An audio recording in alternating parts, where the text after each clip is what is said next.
This channel does not promote any violent, harmful, or illegal activities. All content provided by this channel is meant for an educational purpose only. আরে কম দে কিন্তু খাঁটি দে MDH Kashmiri লাল লঙ্কার গুঁড়ো। MDH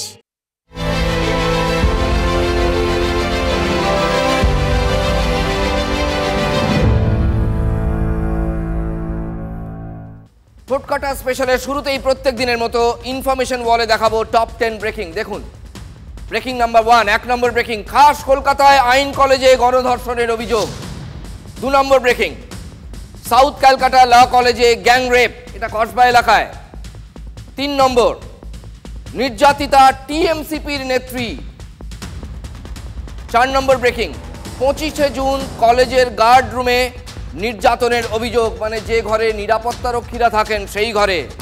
5 নম্বর breaking, আইন কলেজে গণধর্ষণে তৃণমূল যোগ, কিভাবে সেটা 6 নম্বরে দেখাবো। 6 নম্বরে দেখাবো আপনাদের নাটের গুরু মনোজিৎ, তৃণমূলের ছাত্রনেতা, মানে টিএমসিপির ছাত্রনেতা, টিএমসিপি নেতা। 7, মনোজিৎ ওই কলেজেরই প্রাক্তনী, ওখানেই সে লেখাপড়া করেছে। 8, প্রভাব খাটিয়ে কলেজেই অস্থায়ী কর্মী, মানে কলেজে প্রভাব খাটিয়ে তার এতটাই দাপট, এখন তার একটা হিস্ট্রি বেরিয়ে আসছে তার কুকর্মের এবং তার দাপটের, নেগেটিভলি দাপট, এটা ভালো দাপট নয়, সেখানে সে কাজ বাগিয়েছিল, অস্থায়ী কর্মী। 9, অন্য 2 অভিযুক্ত কলেজের প্রথম বর্ষের পড়ুয়া, একজনের বয়স 19 আর একজনের বয়স ওই 20, 20.5 এইরকম, ভাবা যায় না। 10, বিয়ের প্রস্তাব প্রত্যাখ্যানের পরই গণধর্ষণ, মানে নির্যাতিতাকে বিয়ের প্রস্তাব দেওয়া হয়েছিল বলে অভিযোগ, সেটা প্রত্যাখ্যানের পর এই রকম মারাত্মক কাণ্ড তারা ঘটিয়েছে বলে অভিযোগ। আপনাদের দেখালাম টপ 10 ব্রেকিং। দেখুন একটা সময় পর্যন্ত রথ মানেই ছিল ছোটরা ওই ছোট্ট ছোট্ট রথ সাজিয়ে পাড়ার মোড়ে পাড়ার রাস্তায় ঘুরবে, বাবারা পিছু পিছু হাঁটতো, এখনও সেই রথগুলো পাওয়া যায়। তো এই পরিবেশটা কিন্তু অনেকটা বদলে গেছে। একটা সময় রথ মানে ছিল রথের মেলা, সেখানে জিলিপি, পাঁপড় ভাজা, গজা, এগুলো স্বাদ, আমরা সবাই এরকম ছোটোবেলা কাটিয়েছি। এমনকি আমরা যখন মাঝ বয়সে তখনও পর্যন্ত কিন্তু মানে যৌবনের পা দিচ্ছি, তখনও এই ব্যাপারটা ছিল। রথ মানে ছিল এত মজা, আর এখন রথ মানে কি একবার দেখাই আপনাদের। দীঘা থেকে পুরীর দূরত্ব পাক্কা 344 কিলোমিটার। দীঘার এই রথযাত্রাকে যে ওড়িশা সরকার ভালোভাবে নেয়নি তা পরিষ্কার বুঝিয়ে দিয়েছে, ভালোভাবে নেয়নি পুরীর রাজ পরিবারও। আচ্ছা, এখানে লড়াই বা দ্বন্দ্বটা কি ওড়িশার সঙ্গে বাংলার, মানে ওড়িশা সরকারের সঙ্গে বাংলা সরকারের, নাকি এ রাজ্যের শাসক এবং বিরোধীর? আজকে একই দিনে রথের রশিতে টান দিলেন রাজ্যের মুখ্যমন্ত্রী মমতা বন্দ্যোপাধ্যায়, টান দিলেন রাজ্য বিধানসভার বিরোধী দলনেতা শুভেন্দু অধিকারীও। আর এ নিয়ে যারা রাজনীতি চর্চা করেন তারা প্রশ্ন তুলছেন, রথের রশির সঙ্গে সঙ্গে কি কোথাও গিয়ে রাজনীতির রশিতেও টানটা পড়লো? আজকে আরও স্পষ্ট করে বলতে গেলে হিন্দুত্বের রাজনীতির রশিতে টানটা পড়লো।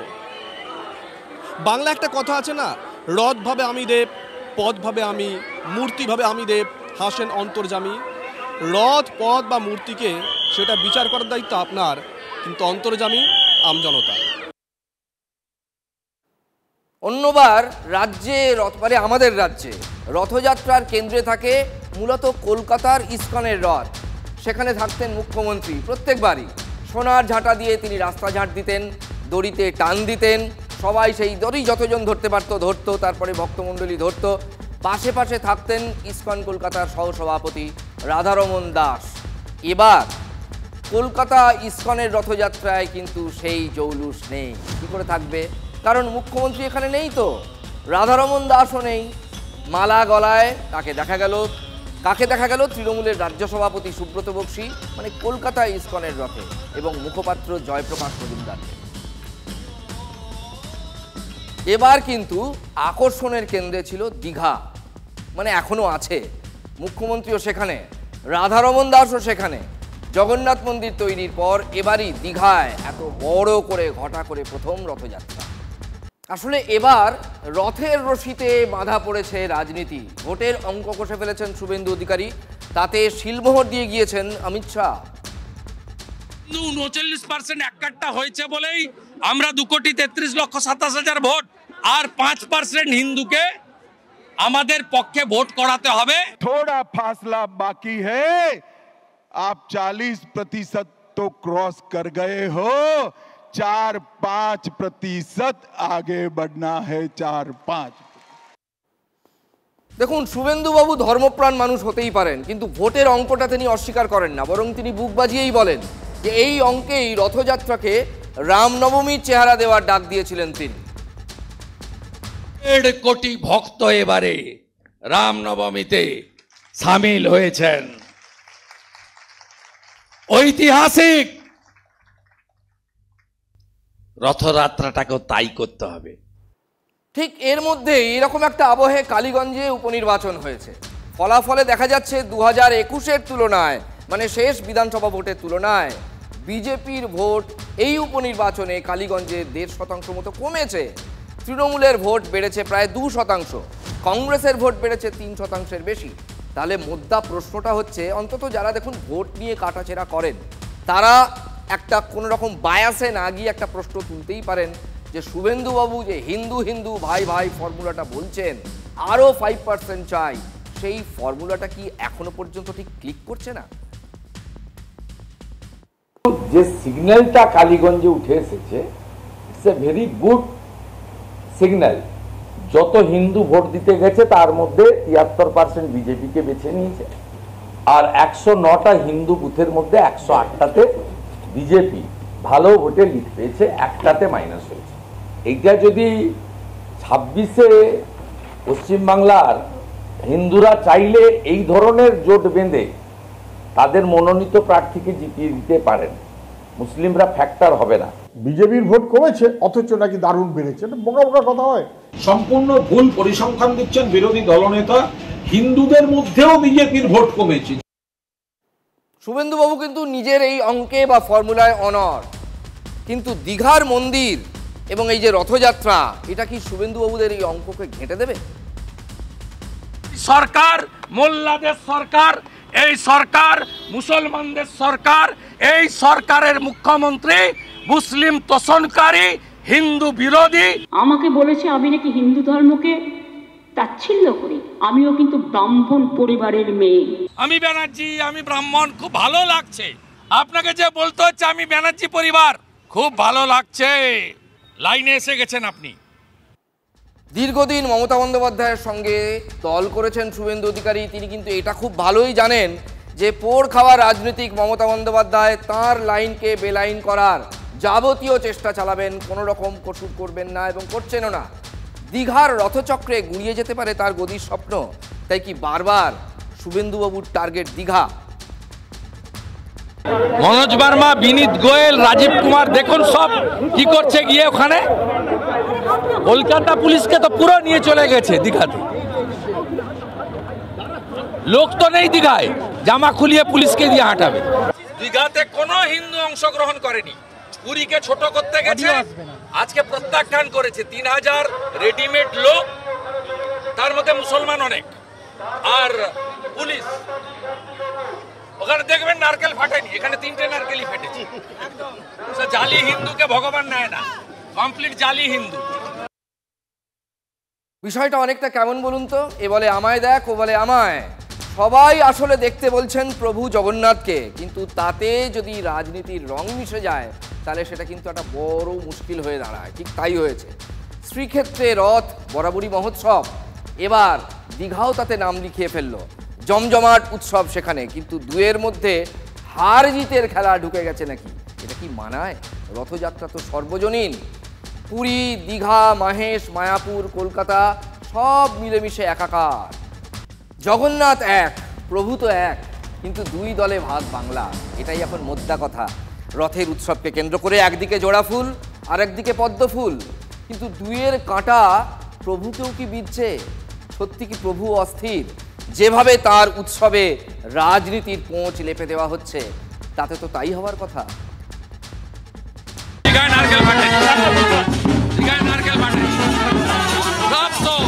পুরীকে ছোট করতে গেছিল, নিজে ফ্লপ করে গেছে। পুরীকে ছোট করতে গেছিল, নিজে ফ্লপ করে গেছে। ব্যাস, আর কি চাই? খেলা শুরু হতে না হতেই রেজাল্ট আউট করে দেন শুভেন্দু অধিকারী। পুরী সুপারহিট আর দীঘা ফ্লপ শো। দীঘা মানে তো তারই এলাকা, তার জেলা, এটা তার হোম গ্রাউন্ড, কিন্তু ওই যে রাজনীতি, তার ঠেলায় অন্য কিছু বলার জো আছে। তৃণমূল নেতারাও কিন্তু ডিফেন্সিভ নন, বরং অ্যাটাকিং ফর্মেই আজ জয় জগন্নাথ বলে তারা মাঠে নেমেছেন। কি যে 10,000, 1,000, 5,000 বছর বাদে যেমন হরাপ্পা মহেঞ্জোদারো থেকে যায়, ঠিক তেমনি মমতা ব্যানার্জির রথও বাংলার সংস্কৃতি ঐতিহ্যকে ধরে রাখবে। আমরা কেউ থাকবো না। জগন্নাথ দেবের মন্দির এমনভাবে হয়েছে যেটা মানুষকে আকর্ষণ করছে।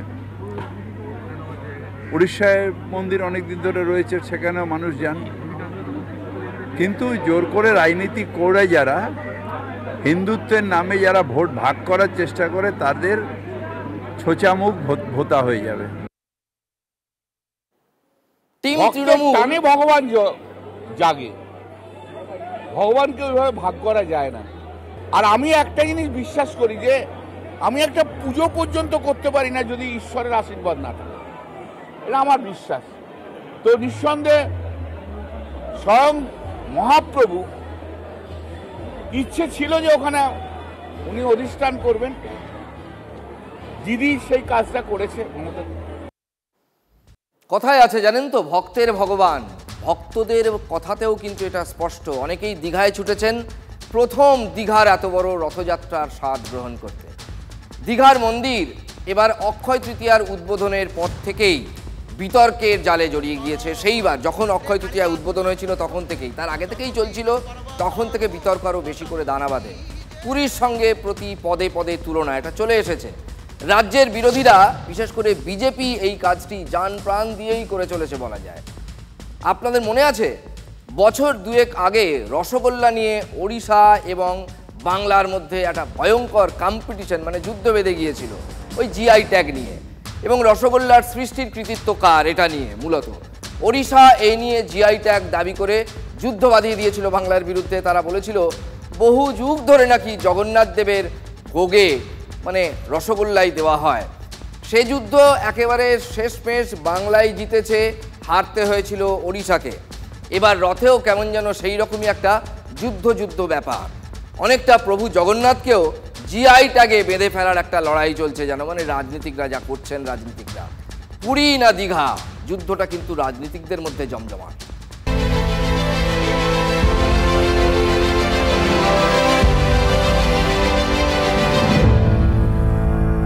যদি MDH কিচেন কিং কিচেনে থাকি তো আমরা যা ইচ্ছে তৈরি করতে পারি। বেগুনের ভর্তা, আলু কপি, ভিন্ডি মশলা, আরো অনেক কিছু।